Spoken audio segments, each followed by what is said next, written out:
Could you introduce yourself for us? My name is Mitchell Stuart, and I'm the founder and managing director of Inferno Media. Lovely. Okay, so let's go right back to the beginning. Could you give us some insight on your childhood? How were you brought up? What were your parents like? Did you have many friends or was it isolated? Things like that. My childhood was very varied, to be honest. I was always very passionate about sort of sports, but more importantly about building things. And at a young age, I started playing around online with building websites, drop shipping, importing, exporting from China.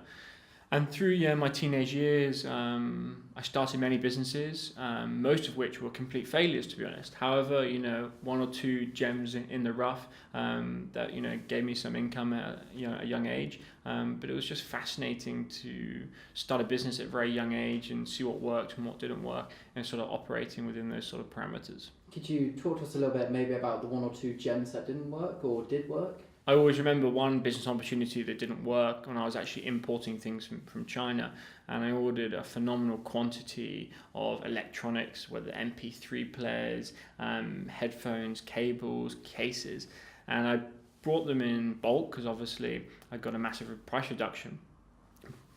Pulled them all into the UK, tried to put them on eBay, Amazon, tried to sell to my friends, and the long and short of them, I didn't sell in the quantity I thought I was going to, and I was stuck with lots and lots of savings of products I just couldn't sell. So that one was a bit of a disaster, but taught me a lot of life lessons about rules and regulations from importing and exporting from China, and just because you think a product's great doesn't mean the whole world is going to buy it. I was always raised just to go out and create something for yourself.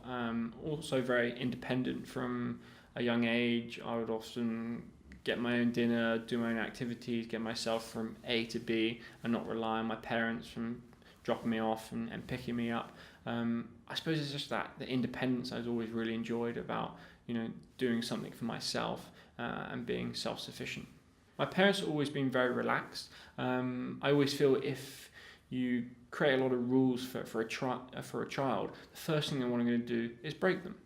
And I think the relationship and the communication I had with my parents was both very flexible, understanding different parameters, allowing me to do certain things, not too much, not crazy stuff, but just allowing me to fail and learn and moving on. And I think that I've taken that lesson moving forward. And when I have kids one day, it's very much that allowing them to see the real world at a young age and not going, you have to be by this time and you have to speak to who and this, that and the other. It's just about that give and take relationship. Obviously the welfare of the child is the most important thing, but just making sure they've got good morals, they're grounded, and they've got some passion and aspiration. I think would be fantastic to watch. Were you doing a lot of sport or were you... Yeah. I was always obsessed with sport. I actually went to a sports school from I think 13 to when I left school at 16, playing sport literally twice a day, which was awesome to get on the rugby pitch, play golf, get in the gym, playing fitness. And I think that's that competitive edge that I always love. No matter what sport it was, even though it wasn't my main sport, it was just that fact of winning and succeeding and beating. And also when there was a big challenge, where there was a big tournament, I always want to come to the top and make sure that we did ourselves justice and we came away with a trophy. What did you study there? So traditional education was a battle for me, to be honest. I grew up with dyslexia, so the simple things that people excelled in, the reading or writing from a young age, I found very difficult, which is always very interesting to be in a classroom when people are excelling that, especially my competitive edge. Me being the bottom of something, I really didn't enjoy. However, over those years, I sort of working techniques and tricks to allow me to progress. Very much so. I just passed, I think, 4 or 5 GCSEs, which from the teacher's perspective was just unheard of because in the mocks I failed every single exam. So if going from failing all those exams to actually passing 4 or 5, I can't remember, was a big achievement. Yes, okay, it wasn't at A stars and A's that all my peers were doing. However, from my progression, I was happy that there was a challenge there and I managed to prove people wrong essentially and able to achieve those goals. Did you go to university? I did not go to university. I dropped off school at age 16, and I very clearly remember going to my head of year, and she said to me, your results aren't that good. What do you plan to do next? And I said, well, I'm planning actually to leave education. She said, well, you're not going to get go to college, you're not going to stay for sixth form, you're not going to get an apprenticeship. And I said, no, I'm going to start my own business. And she sort of said, well, make sure you don't have any financial backing. You haven't started too many successful businesses before. Your business experience is small. What makes you think you can succeed? And it was just that passion and determination saying, well, I'm going to dive straight in the deep end. I'm going to sink straight to the bottom. And over the next couple of years, looking back, I'm just going to crawl my way, up to the top and you just work and work and work until I can breathe.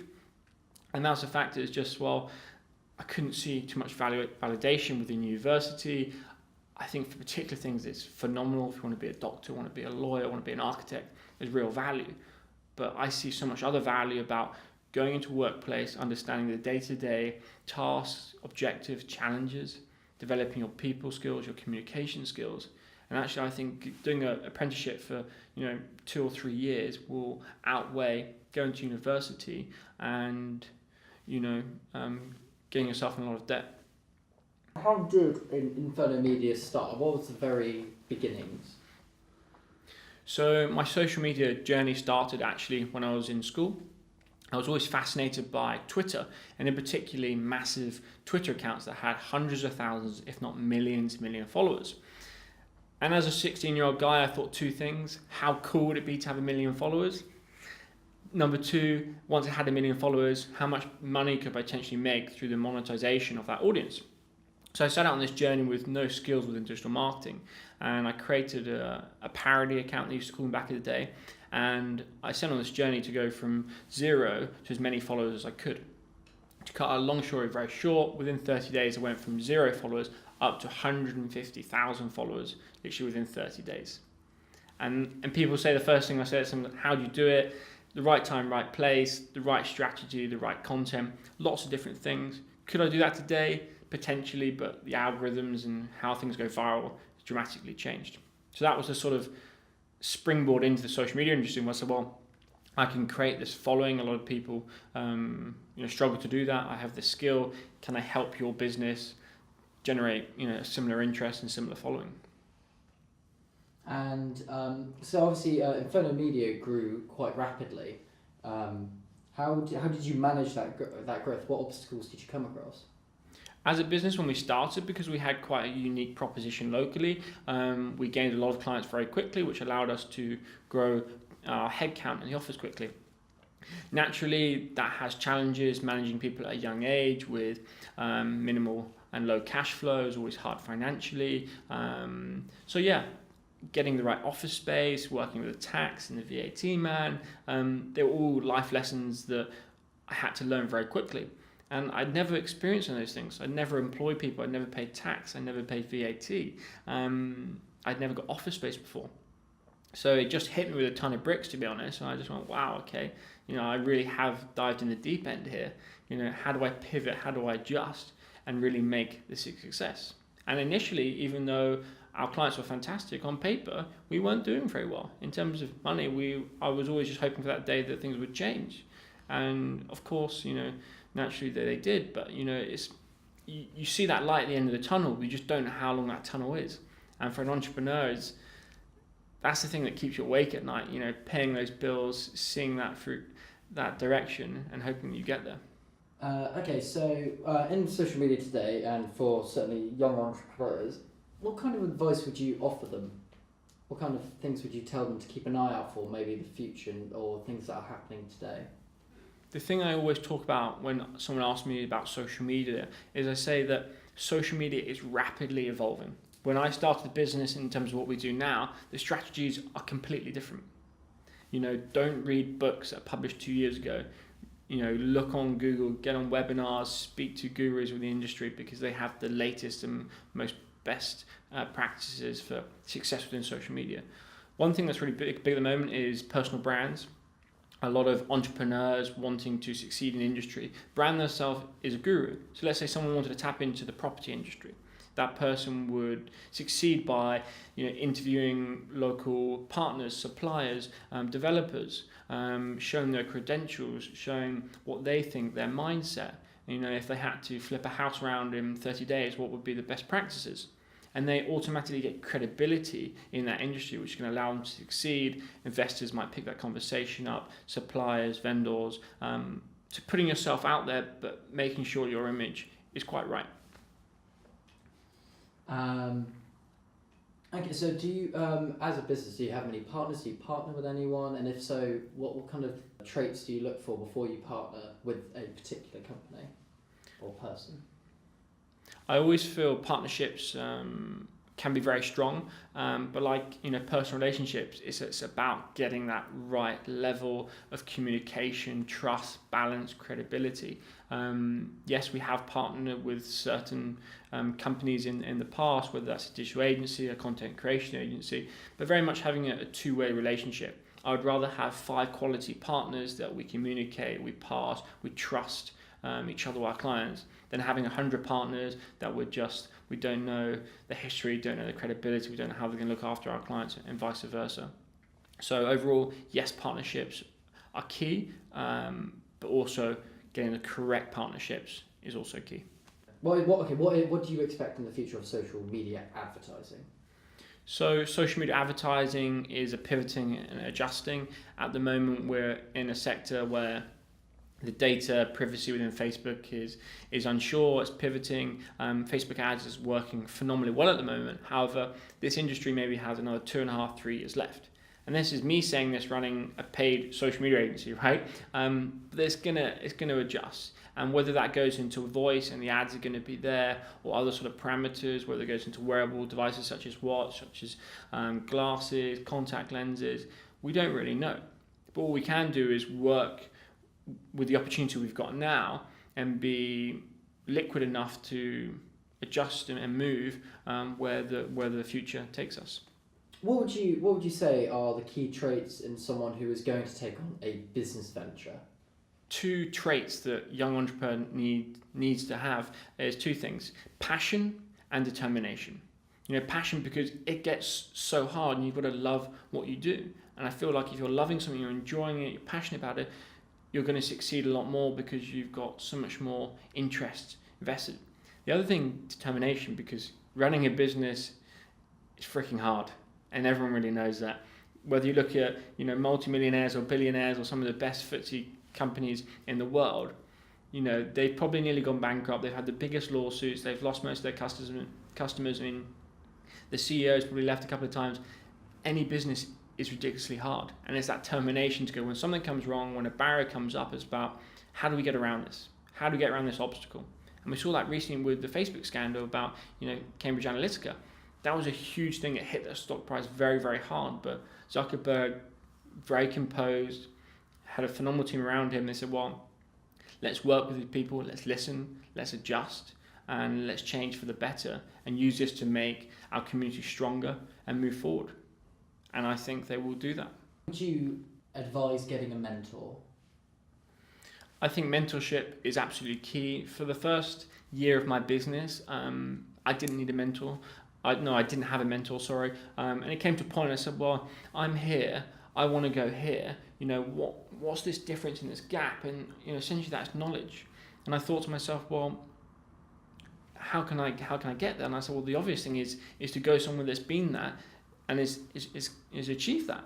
So I reached out to an amazing guy, has a phenomenal, successful business worldwide, and I just very nicely said, I'm a young entrepreneur, I'm early in my journey, I want to be where you are. Can you help me?